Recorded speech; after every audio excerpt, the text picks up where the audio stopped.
How to make a Discord role hierarchy that works. Hi everyone, I'm here to assist you today. Without any delay, let's jump right in.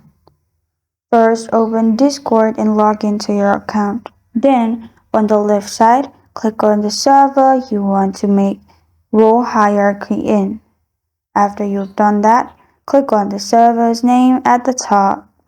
After you've selected the server's name, you will find all these options pop up. Click on Server Settings. In Server Settings on the left side, simply scroll down and click on Roles. Now, click on Create Role in here. After you have clicked on Create Role, you'll find this kind of screen pop up. Now, simply swipe down or up the roles as you want.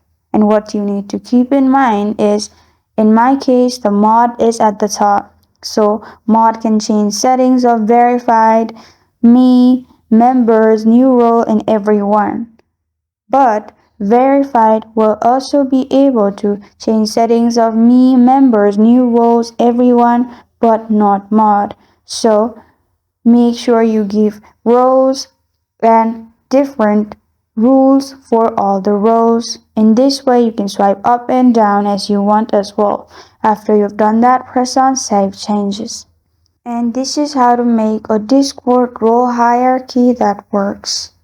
Thank you for joining me today. If this video helps you out, please leave a like and subscribe for more. Got a question or want to suggest a topic? Comment below. Thank you for watching.